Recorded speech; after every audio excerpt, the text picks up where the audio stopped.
for many centuries, the Pope has claimed to be the owner of the entire world.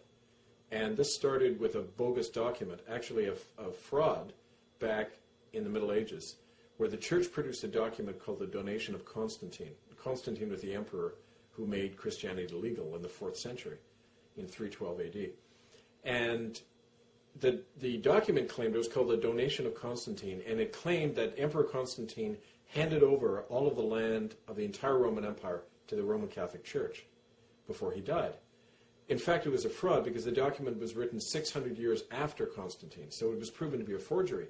And yet this forgery was used by the Catholic Church to justify its claim that it owned the entire world, even though Constantine obviously didn't own the entire world, just Western Europe, but they used that to justify it. So later in the 1400s, Pope Nicholas creates this bill called Romanus Pontifex that says that the entire world is owned by the Catholic Church, and he can take it away from any non-Christian and give it to any Christian he wants, which is what he did. He said any Christian can go and conquer the entire world and take it from non-Christians, and it's fine because it's already owned by the Pope. Later, he then divided, or the next Pope, in the Inter Terrible in 1493, Pope Alexander divided the world between Spain and Portugal. Spain got everything in the Western Hemisphere, Portugal got everything in the Eastern Hemisphere, Africa, Asia, everything else. So that was all based on this bogus notion that, you know, the Pope and the papacy owned the entire world based on a forged document. So they still claim that to this day. Was there no opposition to this? Nobody opposed it? Well, who would oppose it? Who will oppose the Vatican today? The American government just said that they support the claim of the Pope that he's diplomatically immune to any criminal charges. So, I mean, the governments are owned by the Vatican. That's the important thing to understand. They were established under papal edict. You know, the Crown of England is a subsidiary of the Vatican. We began to learn this when you start looking through the old documents and everything. So the people, the public, have no say in any of this. In other words, they just follow along. How could they? Well, how would the Pope? Why would the Pope feel that he could own the land? Because they had the government on his side? No, because their belief was that St. Peter was appointed by Christ to be the head of the church, and the church owns the entire world because God's made it that way. I mean, that's in essence what the Catholic Church has always claimed. Say that again? St. Peter is delegated by Christ himself to establish the church. The church owns the world because God wants it that way. I mean, that's the basic claim still to this day. Meaning this is all hearsay.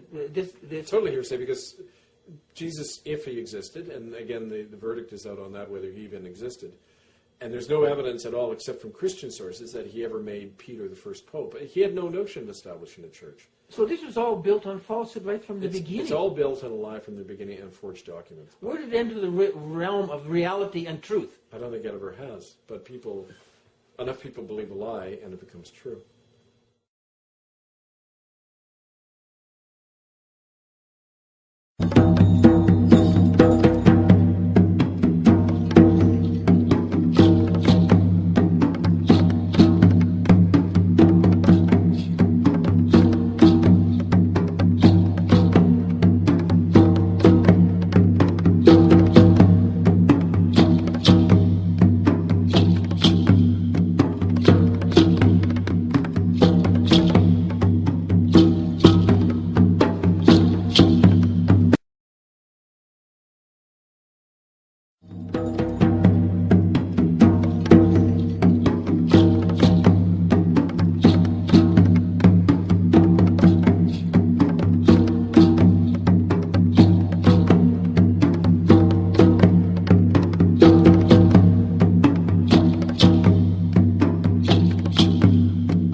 Took us from our mother's arms. Bases, savages, the devil's children. Disrespectful mouth. My God. Savage. Kill the Indian and save the man.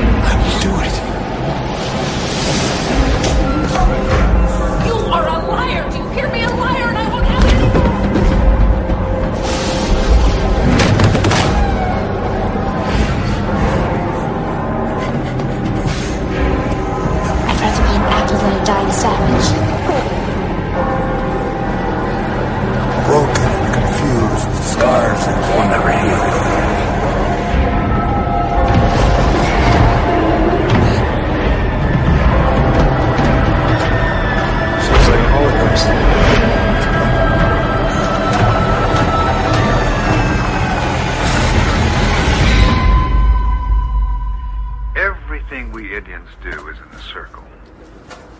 Our sweat lodge is built in the shape of a circle. We dance in huge circles. And our medicine wheel is a circle. Now these circles represent to us. It's been widely reported in the papers that I'm responsible for evidence leading to the indictment of Mayor Gunderson for the death of a Cree Indian man, Walter Many Lightnings. My hope was that by ending the chapter of Mr. Lightning's disappearance, that an honest man, Steve Clammett, will be allowed to take over as mayor.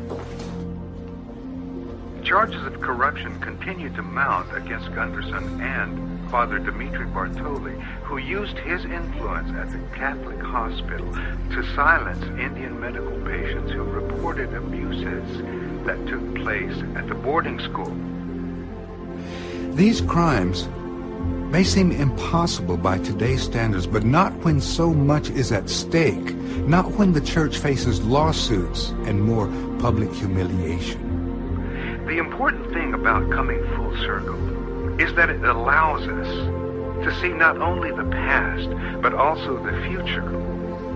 A brighter one, I imagine. This is Richard Two Rivers, signing off.